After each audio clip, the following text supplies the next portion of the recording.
I was playing golf with Jimmy Dunn, and he's a really good player. And I said to him, when did you play your best golf, Jimmy? And this was 7 or 8 years ago too. So he's still playing really well. But I said, when did you play your best golf, Jimmy? He said, I think it's still to come. And I loved that. Yeah, I loved it. That really, really stuck with me. So what you said, I believe too. I think next year is going to be my best year.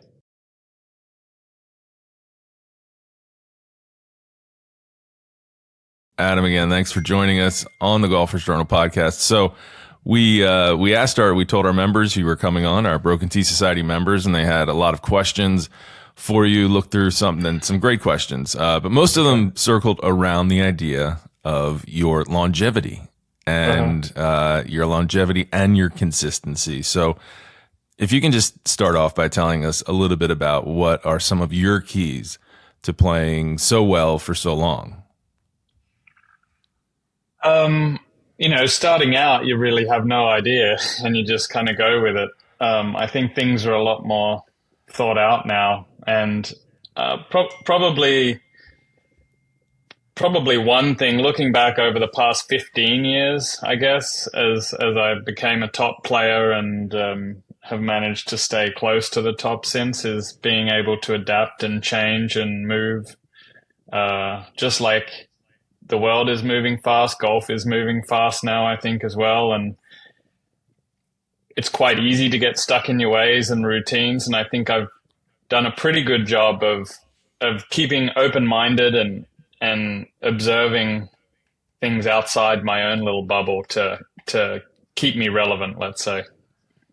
What are you observing? Because, golf, I mean, from when you would have been taught it as a kid or when you would have come out as a pro, I mean, the way the swing is taught is different. What people's, between analytics and numbers and so much has changed. What have you taken in from all the changes in the way golf is right now? There are so many facets to pro golf now, I think, especially compared to when I turned pro. I mean, data is a big thing. There's just so much data collected that it can be overwhelming. But when it's analyzed well, it can be incredibly useful. So, I've stayed true to my own golfing DNA, I think. I really do know what my strengths and weaknesses are, and obviously I'm working at improving the weaknesses. But I watch a lot of the other guys who are doing well, which can sometimes be good and sometimes bad. Like that led me down a bit of an equipment testing path earlier this year, and I played with a lot of different equipment. But, I think everything is different than what I learned with. The golf ball is so different than where I started, and the drivers are different, and the performance, and so the iron that you're hitting the ball with, I think, possibly needs to be different than what I grew up playing. So, I have a lot of curiosity with that stuff, but I do observe, and I like to think it's not completely blind testing. I have some strategy to it, at least inside my own head. I think we know a lot of your strengths. We've watched them for so many years. When you say you're working on weaknesses, what would Adam Scott's weaknesses be that he's working on?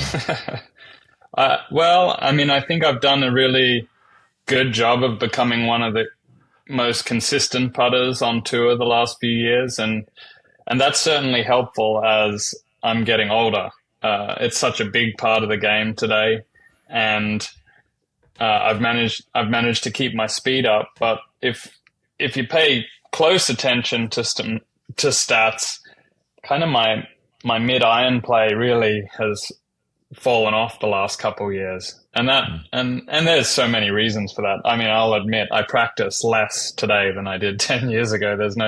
But part of that is where my life's at. The other part of it is, the body recovery is just different. I'm 44, even though I feel young. You go and hit 400 balls, you feel 44 the next day. For sure. Yeah, I know that. I feel a little older than 44 when I do that, and for good reason. And that's one thing I wanted to ask you about, staying in shape. I've heard it was pointed out by a Broken T Society member that you have some of the best flexibility, mobility numbers that they get at TPI. And so how are you able to accomplish that? What is your sort of focus on fitness and mobility? I've had a long focus on, I guess, my training program started in my early 20s with a philosophy of injury prevention, I guess, was the start point. And I think that's a good philosophy to start there, like keep you out on the golf course. That's a good thing. And I was lucky, genetics, I guess, with those mobility numbers at TPI, I started from a good spot. So, I feel like I have that to my advantage and I haven't messed it up yet. So I'm staying fairly supple still, and my swing length and movement is still good, and therefore I can produce some good numbers that kind of keep me relevant with the power game, I guess, that's going on out there. But I still work hard at that. I think, that's going to be a big focus for however many more years I play out here, is kind of trying not to let that taper off too much or too quick. Now, there are probably some players listening, especially in the off season, nursing some injuries. How does one focus on staying injury free? Are there specific programs, yoga? What do you do to stay? When you said, I want to focus on injury prevention, how can somebody do that? Yeah, I think I was really lucky.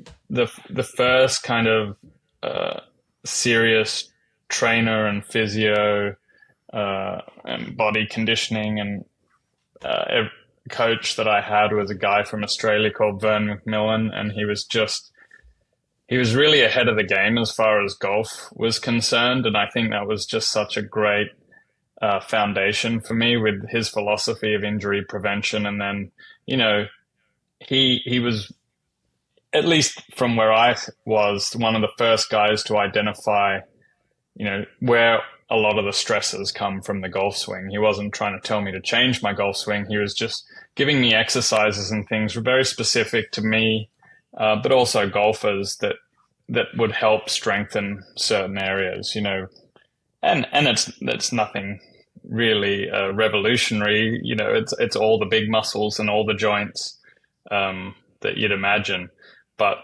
a nice set of exercises. And I think there is definitely some that's kind of evolved, and there's definitely some yoga and Pilates type work with bands and things like that we're doing. I mean, for the football fans out there, Tom Brady's big on that, and he had incredible longevity in his career and went away from the weights and, seemed to be strictly on bands and eating grass and, stuff like that for the end of his career, which was great. And, so for me, it's a bit of a balance, but I still lift some weights and have, a baseline strength area. So, there's a bit that goes into it. Do you share his thoughts on diet? Do you follow the Tom Brady? Diet's important, I guess. It is, the inflammation stuff. I've always been like this guy who's everything in moderation is okay. Yeah. And I think I've been lucky up to this point. However, trying to stay a top performer at this point in my career and age and everything, I think I need to do a little bit extra. And for the first time ever, I've kind of changed my diet from everything in moderation to a little more strict, actually since the Tour Championship this year. So essentially, I just don't eat sugar and carbs. I mean, is the easy way to say it. No sugar and carbs. Yeah. Yeah, sugar gets, that's the tough one for me. Yeah. But I guess that's the inflammation one gets. Yeah, I eat fruit, so and this is not like really in depth. I haven't gone that in depth in it. I just feel like I at least wake up feeling pretty good every day. So that's a good thing. Well, you're fit for sure. But beyond fitness, in terms of longevity, there's the other aspect of playing so much good golf for so long, in terms of how does one not burn out? How does one stay focused? How does one keep caring? And really how do you sort of stay in love with golf? Has that changed over the years for you? How have you stayed so passionate about pursuing your best golf? Yeah, I think there have been a couple like key moments throughout my career where I've either had to remind myself that this is actually what I love and, change my attitude a little bit. But it is a tough balance. I mean, when it's not going your way out on tour, it's never fun.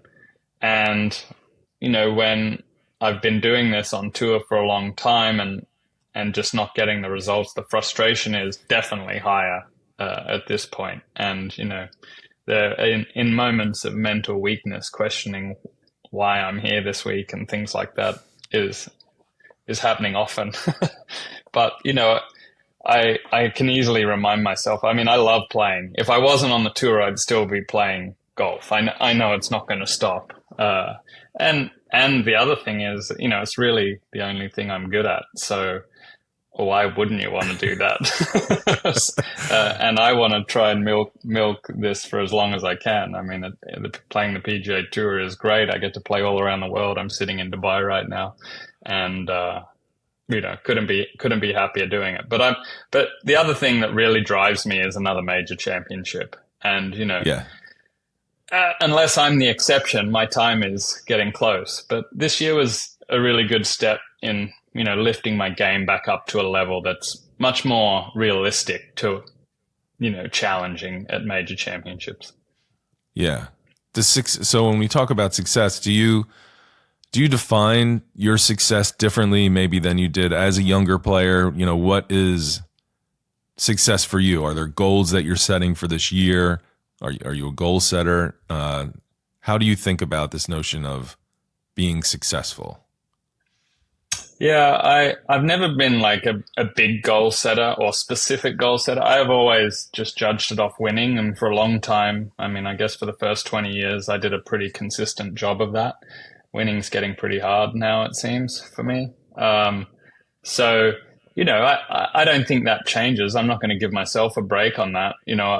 I've got to push myself to get there, which I think is important too. I think the other big thing when I was most successful, setting the end goal was one thing, but then like really getting into the process of how to get there and enjoying that. And that was more the challenge than getting the result at the end. The result just seemed to come. So getting back into that mindset a little bit would be quite good. You enjoy the process? You enjoy the grind? I do. I really love practicing.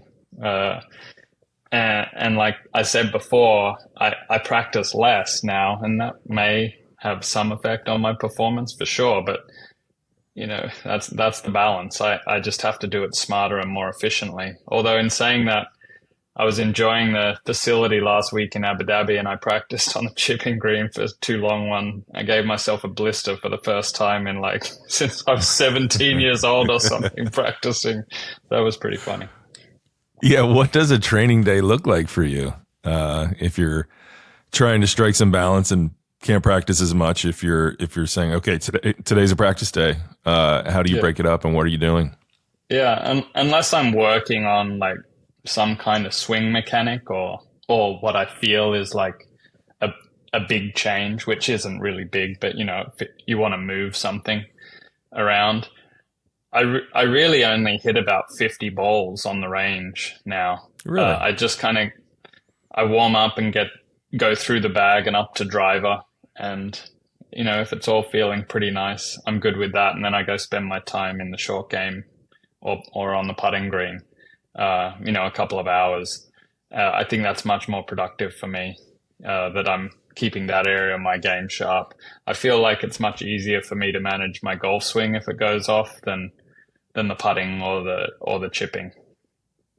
Now, I've heard you say that you're not chasing perfection in your golf, which I found interesting because I think you have the perfect golf swing, so you don't have to chase anything there.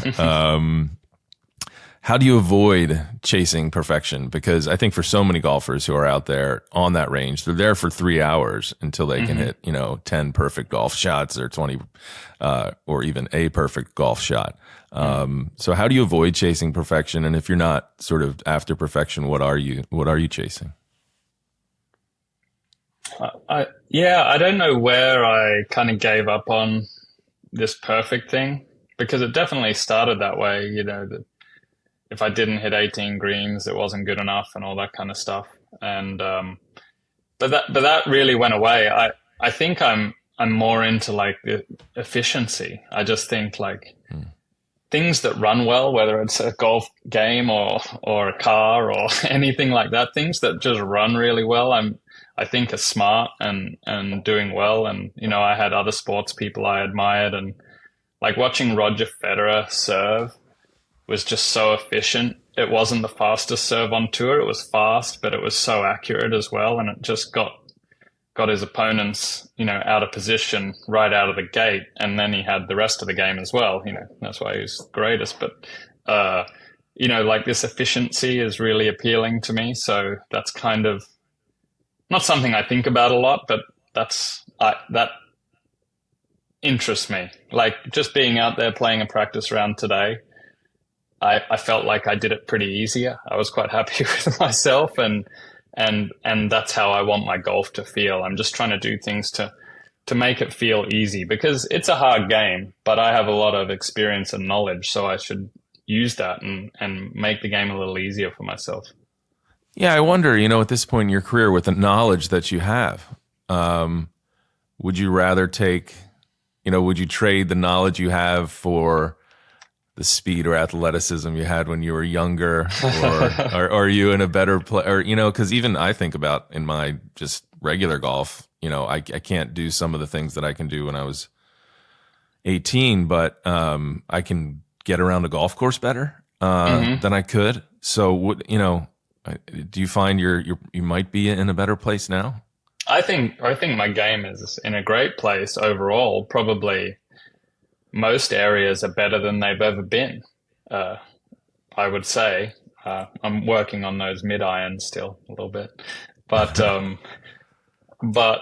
I think the hardest thing actually for me at this point is making quick changes. I feel like it's almost like an educated move, and like there's this like process to get there, and like how to do it, and it's less reactive. And I would love to be a little more reactive if I could, whether it's coming off a miscut and then just stepping out the next week full of confidence. I felt like that's what I did when I was 23. It didn't matter. I'd miss 3 cuts in a row and win a tournament.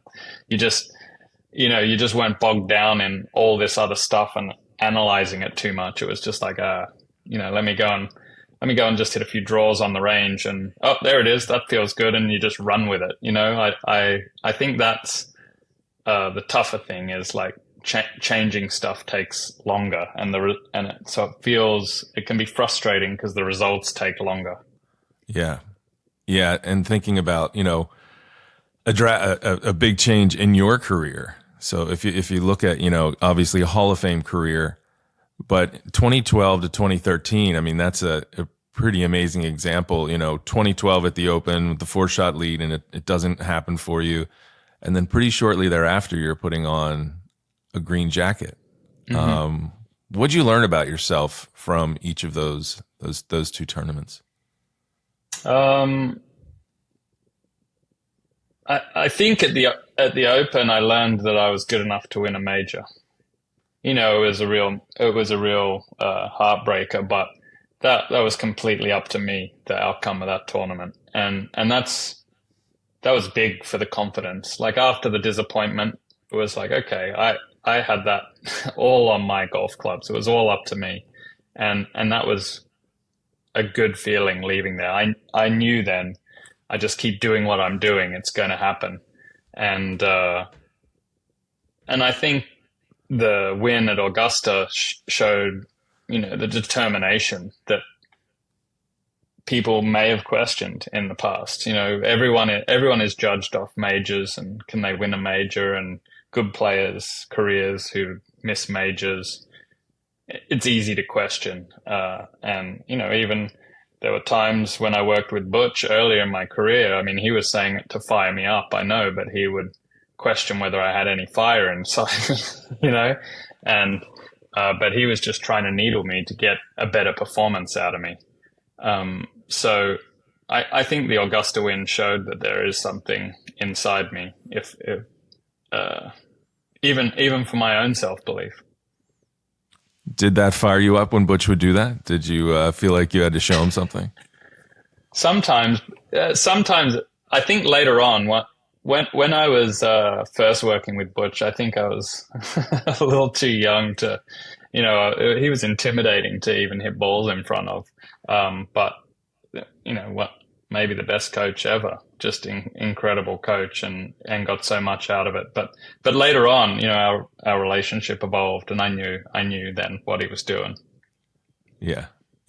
So 2013, you have the amazing, we all remember In the Rain, such an amazing playoff win at the Masters. Can you take us into, that, all right, you're on the second playoff hole, you're looking at that putt with Steve.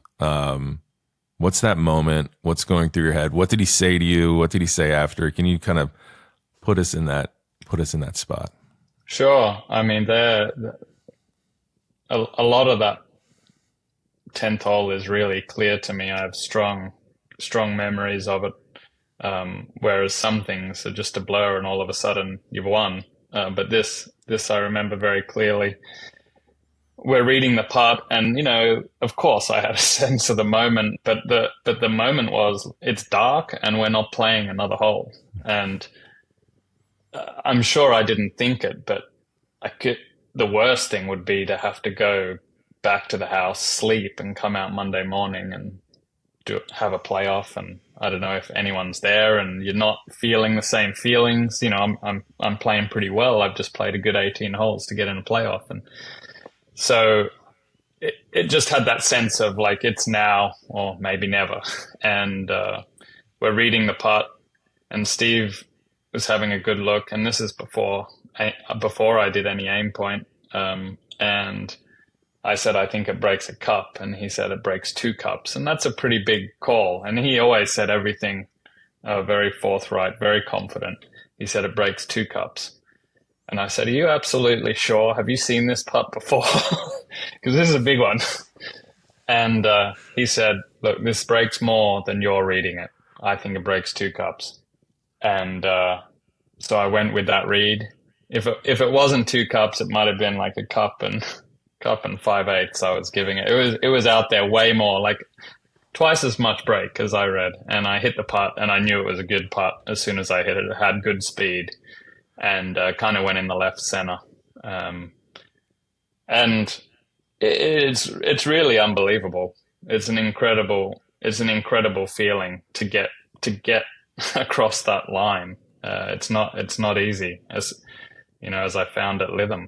Just getting it in the clubhouse is not easy, and there was a level of intensity around me and my team at that time that we were just on a mission, and it was going to happen, and it's so rewarding. And it happened. Yeah. It happened indeed. So being known for, the great Masters win, the players, so many, highlights in your career. But I think when people think about Adam Scott, they think about the golf swing they want and dream of for themselves. And I wonder, everyone wants their swing to look like yours. Have you ever looked at someone else's swing and I want my swing to look like that? And if you do that, does that sort of any sort of sacrifices that you make in sort of, functionality by chasing someone else's swing? Yeah, I think early on as a kid, like when I was 13, I tried to swing like Greg Norman. He was the number 1 player in the world then. And being Australian, he was the idol of many kids in Australia. And I think that was kind of my first kind of swing, was Norman. And then Tiger came along when I was about 16. He turned pro and snapping the hips harder than anyone ever had and hitting it harder than most, for sure.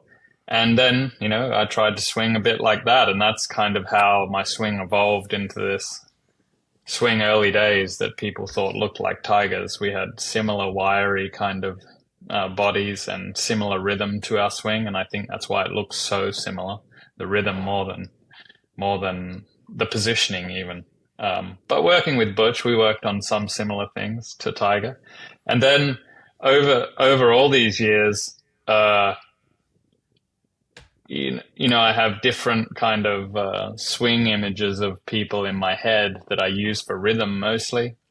Ernie Els is a big one, and I always loved playing with Ernie because I could watch him play and feel his rhythm, and it always had a nice like feeling for me. I was always at ease playing with Ernie, whereas some other people, like playing with Tiger, I couldn't watch him play. It was intimidating, to be honest, and I'd turn around and not watch, even though I at one point tried to swing very much like him. But I've used Inbee Park a lot as like a rhythm model. Yeah. When I'm getting way too quick, I just go for this like super slow backswing and just let the club fall back down, kind of like Inbee Park. And it's a good way to like really slow it down. But I like heaps of swings out there, but they're kind of the swings that are helpful to me to visualize. Yeah. Do you feel like that's a good one, Inbee Park? I'm heading out today, so I'm going to watch some of that. And then, yeah. Because to me, I think one of the biggest things, especially for pretty good golfers, is I think rhythm is overlooked way too much. Like you can save a lot of technical problems with nice rhythm and owning your own rhythm. And I think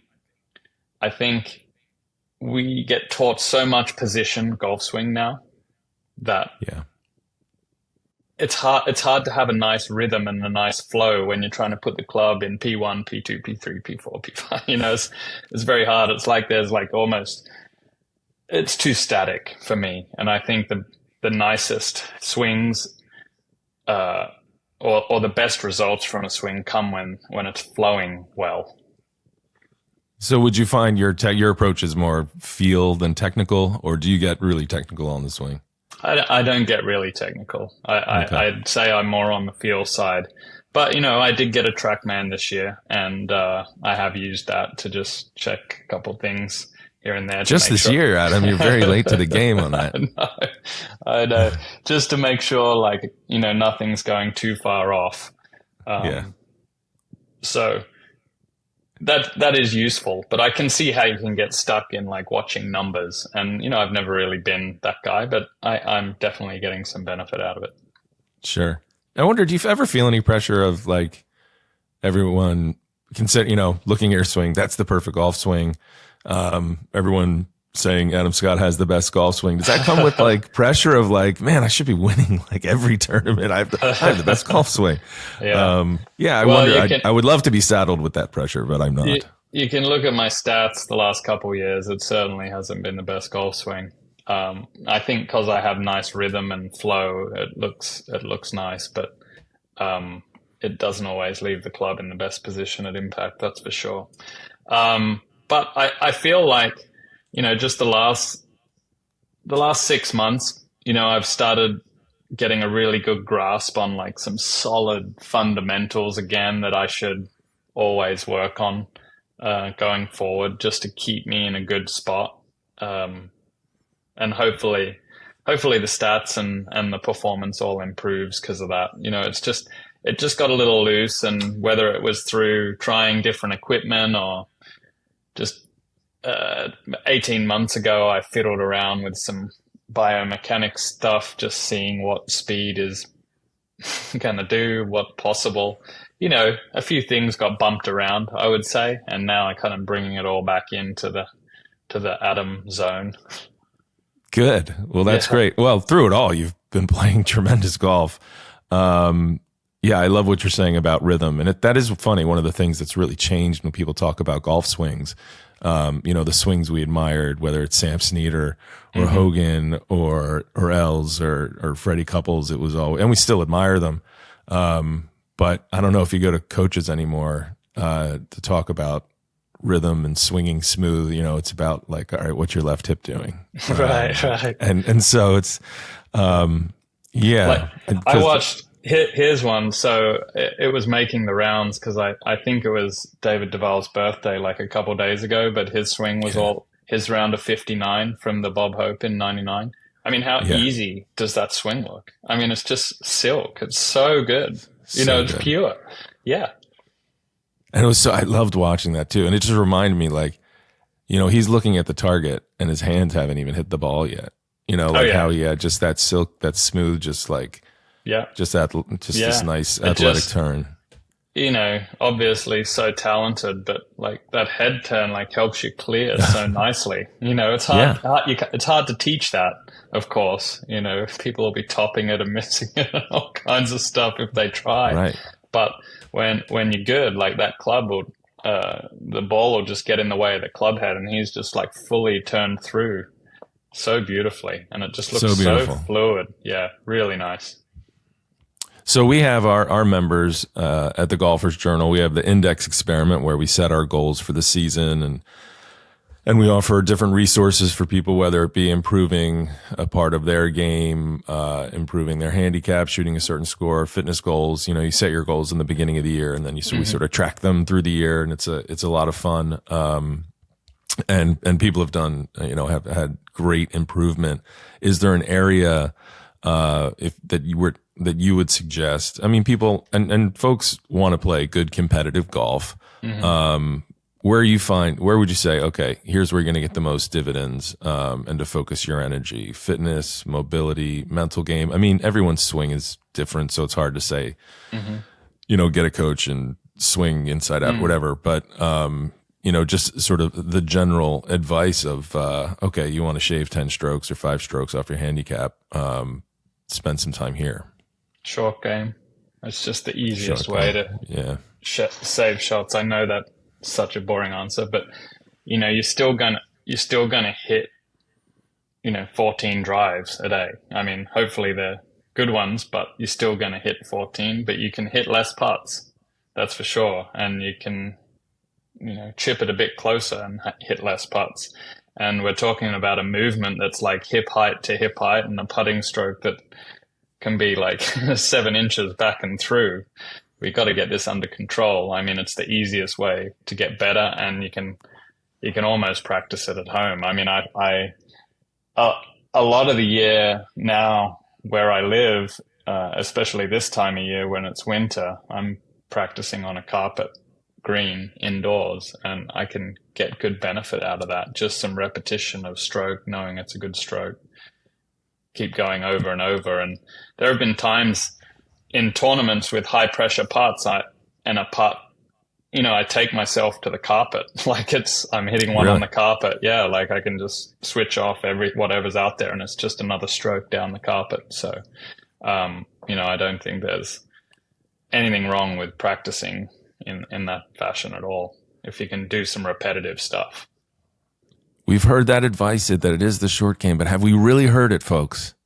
Because we're still going to spend 95% of our warm-up session on the range, hit 3 putts, and go play golf. But such is golf for most of us.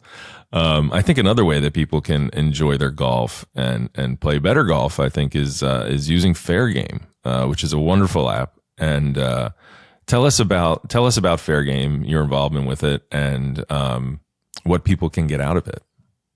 Well, Fair Game is really kind of like a digital clubhouse, I guess, for golf, and for people to interact, for the golf community to enjoy each other online. And myself and a couple buddies are the co-founders of Fair Game, Eric Mayville and Ben Clymer. And we kind of all have a passion for golf. We all came about this with different goals in mind of what we wanted to see out of the game and out of the app, and felt there was a space missing. And I think, as you probably found, golf is kind of slow to get with the modern times a little bit. Some of that's good, though. We don't want to change everything, but we want to bring people into the game and bring the game to the people as well. And, it's a bit of a passion project for me. If I'm speaking for me, it's a bit of a passion project, and hopefully, something that catches on and more and more people use and enjoy as a good place to hang when they're off the golf course as much as on the golf course. Yeah, it's fun. I found it's a cool way to, get a game and get, when you're having a game, to, it'll keep, you pick the kind of game you want to play, and it'll keep track of everything. And then you can even put the sort of any wagers that one might choose to have, should that be legal in your state, of course. That's right. Just be careful. And you can sort of keep track of whatever digits you might be playing for. So it's a lot of fun. I wonder, so I got to play with Eric and Ben down when they opened Cabot Citrus Farms. Oh, nice. And Ben is, I didn't realize, like, Ben's the watch guy. Oh, yeah. Is that how you got? He is the watch guy. He is the watch guy. So Yeah. people listening to this will be like, I know that name from watch podcasts and watch expertise. I'm just curious, because you're been a Rolex ambassador forever. Is that how you got? Is that how you got connected with him? Yeah, that's how we met. So Ben is the creator of Hodinkee, which is the spot if you're interested in anything about watches online, and it's become a huge thing. And then I've been with Rolex for over 20 years, and I was a bit late to the piece on Hodinkee. I think it was about 2016 I started reading Hodinkee, and it had been around for at least 5 years probably at that point. But I think Ben started talking watches with John Mayer, and it started blowing up, and people were getting really into it. And through a Rolex connection, I got to meet Ben in New York, and he wasn't even playing golf, but he was kind of getting the itch. So we were talking about that, and we struck up a bit of a friendship, and I was grilling him about every watch that I either had or wanted, and wanted his opinion on everything. And as he was getting back into golf, having not really played since high school, he was finding some frustrations. And then in COVID, Ben, Eric, and myself kind of talked about this and thought maybe we can put something out there to help everyone enjoy the game a little bit more. Felt there was a space for this, and so we've kind of gone for it. And slowly but surely, we certainly haven't been shoving it down everyone's throat. It's been really just the three of us chipping away at it. So golf brings people together. Watches bring people together. Yeah, I have some friends that are watch people. I just have, it's a rabbit hole. It's a rabbit hole. Yeah. It's crazy. It's like I guess it's a bit like equipment, There's a lot of equipment out there now. Like, you get into shafts and stuff, that's never ending. You start going down watch rabbit holes, it's the same deal. It's never ending. There's a lot out there. Do you have a dream watch out there that you're searching for? But they're ridiculous. They're so like kind of unattainable now. But my dream watch is probably like a stainless steel Rolex 6062 from the early 50s. They only made them for a couple years, and it's just like it. Someone has one. I'm never getting it. That's what's the reality. I think I saw one of those on Antiques Roadshow. Some guy showed up with one. Probably, of those. some guy showed up, and they're like, "Hey, this is worth $2 million." It was crazy. Yeah, he's like, "Yeah, I bought this. Been for in my sock drawer." Yeah, exactly. That is an interesting world. Do you have other passions outside of watches and golf and other things that you're interested in? Maybe at some point, 20 years down the road, that you see as something that you're going to focus on. I don't really have that idea of like what I'm going to do later or anything, but I like sports, and I've always my pastime kind of to decompress and get away from golf or anything that's bothering me is to go surf. And I seem to be doing that less and less. But I'd like to surf a little more. that'd be on my index list there at the Golfers Journal next year. I think that'd help my golf game a little bit if I got a couple surfs in throughout the year, just for the great, head. yeah. That's my mental training. Good for the head. Yeah. I heard Greg Norman talking about good for core strength as well. If you can balance on a surfboard, you can certainly balance in a golf swing. Should be okay. So he would talk about. Well, I think the rhythm will help that. everyone's balance too. Yeah. It's one of those things where, like, when you want to fix your balance, you can't work on balance. You have to go and do something else to fix it. That's the crazy thing with golf. Is like, if you want to keep your head still, you can't think about keeping your head still. You got to do it another way. Yeah, you're right. Well, our friends at headquarters at the Golfers Journal in San Clemente will be very happy to hear you're a surfer. They probably knew that already, but the Golfers Journal sort of grew out of the Surfers Journal. So yeah, nice. I'm familiar with very it. Cool. Both really nice reads. Thank you. Earlier, we'd mentioned that we bumped into each other at the Abaco Club in the Bahamas, and just quickly, I think got a chance to say hello. We were there the same week at spring break. I think it was our spring break in any event. What do you love about that place? I'm not going to make any announcements here, but if you're a member of the Golfers Journal, I'll just say you might have a chance to go to the Abaco Club yourself. I think it's a little paradise. Absolutely. Yeah. Great golf, not crowded, no one's bothering you, great range, the whole package. Why do you head there? What do you love about it? You can keep listing things like that. It's, I have close connections in the Bahamas. I had a place there for a while. I used it as a base. And my buddy is there at the Abaco Club. We still keep in touch, even though I don't spend much time in the Bahamas anymore. What a place to go spend a week. The golf course is killer. The wind is tough. The wind's killer also, but it is. But it's a good test down there. And it's just got like that island vibe. It's super nice without being fancy in the right way. It is all very, very nice. But you can... Most nights you're eating on the beach, which is right next to the 18th green, and in kicking your shoes off kind of stuff. My kids were playing down the beach while we're sitting there eating and having a cocktail or two. It was a good time. It was a great week. Yes, it was. Yeah, it's nice. You can be out on the golf course and look over and see, they're on the beach. Yeah. And it's all right there, so it's really nice. I wasn't like stalking you at any of the dinners, but I did notice you're there with your family and you have young children, and you seem like a wonderful, normal family. And is that hard to sort of maintain, given what you do in your travel schedule, to sort of keep things normal? It was funny. I would notice like, I was playing golf during the day, and then at night, it's like, okay, now mom takes a break. And it seemed like you might have been on the same schedule that I was. Sometimes it works like that, for sure. Sometimes it works like that, for sure. I'm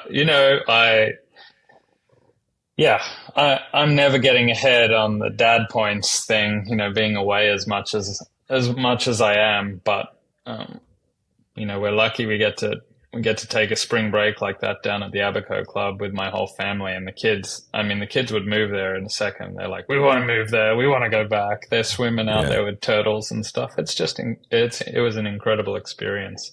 And my kids met some other kids there that week, and they were playing pickleball tournaments and all kinds of stuff. So it was really fun, to be able to spend that time with them, because it was also, it's getting into major season for us. So I was trying to do some good practice down there. And they have a nice little short game area with some 3 or 4 target greens that I was working on for the week. So there was some productive practice as well. Yeah. But you spend a lot of time in Switzerland.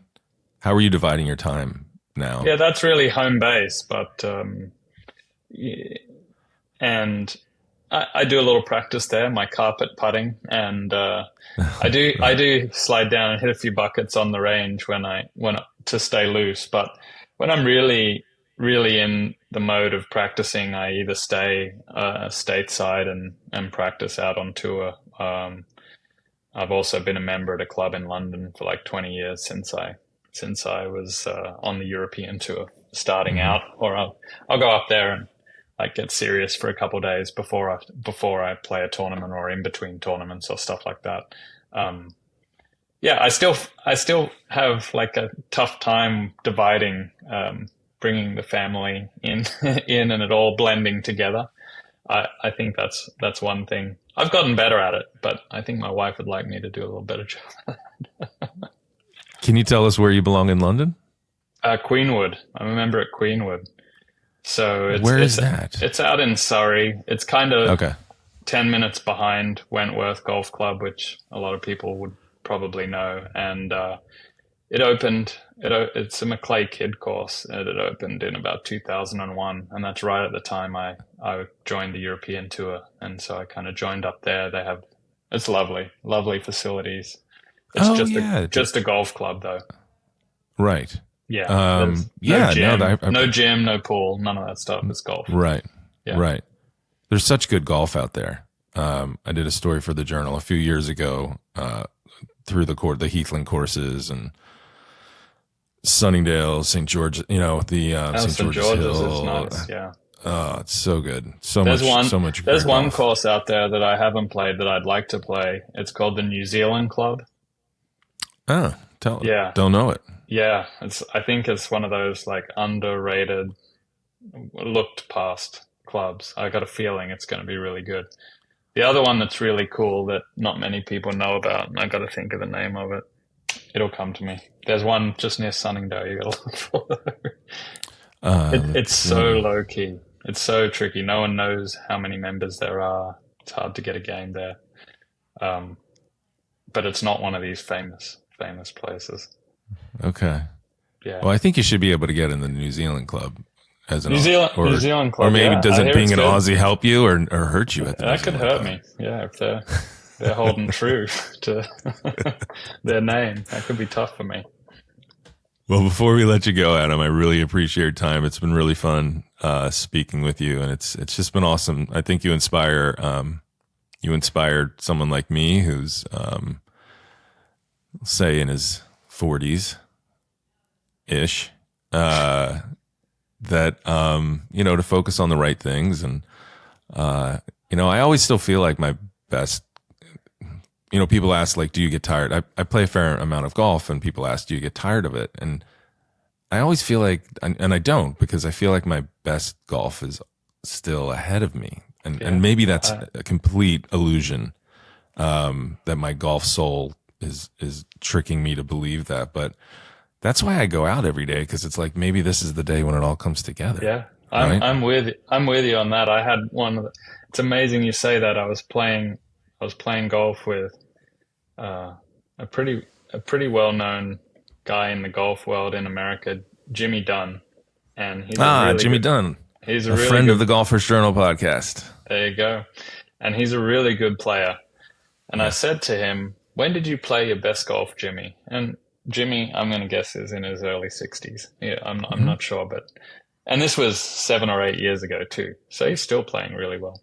But I said, when did you play your best golf, Jimmy? He said, I think it's still to come. And I love that. Yeah, I loved it. That really, really stuck with me. So what you said, I believe too. I think next year is going to be my best year. Love that. And we hope so too. We'll be watching, and that ties nicely to just this last send-off question for you from the Broken Tea Society. Could you rank your possible future victories in terms of how significant they'd be to you personally if I gave you another Masters, an Open Championship, a PGA, a U.S. Open, or a President's Cup? Yeah, good one. Good one. I think the Open Championship, but yeah, if I got to pick one of the big ones, that's at the top of my list. I had that close call in 12, and I've had a few other times on the back nine Sunday where I felt like it could be mine, and I've got to get it before my time's up. And that one, you never know. Like, speaking of longevity, Tom Watson was nearly winning it at 59. So if anything is open, the Open is the one that's most wide open. Of course, I love the Masters. I'd have to take any of the other majors though before a dream goal of mine was to win the Korea Slam. To get one of each. It's such a small list of people, and you can see how hard it is because Jordan and Rory have been going at it for the better part of 10 years and not been able to get across the line, and Phil as well, close. Of course. So, and it's only 3 more tournaments, so I'm clinging on to the hope of that one. I think the President's Cup would be a big party. I've at this point I've put a lot into it, but goodness, we're going to have a party the day the international team wins that one again. There you go. I think we've gotten to the point where we're all pulling for that to happen, no matter where you're from. Thank you. Yeah, no. So yeah, Opens at Port Rush. How do you like it there? Great course, great venue. I didn't have my best Open there last time, but I'm excited. I'm excited to go back there. I'll look forward. I've already booked in a practice round with Darren Clark, so I'll get some tips again around there. He knows his way around that place for sure. I'm going this year, which I'm very excited about. So we'll be pulling for you, and can't thank you enough for the time. Have a great week in Dubai, and we'll be watching. And thanks so much, Adam. Thanks, Tom. Great to be with you. Thanks for having me on. Thanks for listening, everyone. And if you enjoyed this episode, we strongly encourage you to become a member of the Golfer's Journal, or if you already are, to share it with your friends. As a reader-supported publication, we couldn't do it without you. We also couldn't do it without the help of our partners, and they are Titleist, Scotty Cameron, FootJoy, Holderness & Bourne, Omega, Charles Schwab, and BMW. We'll see you next time on the Golfer's Journal podcast.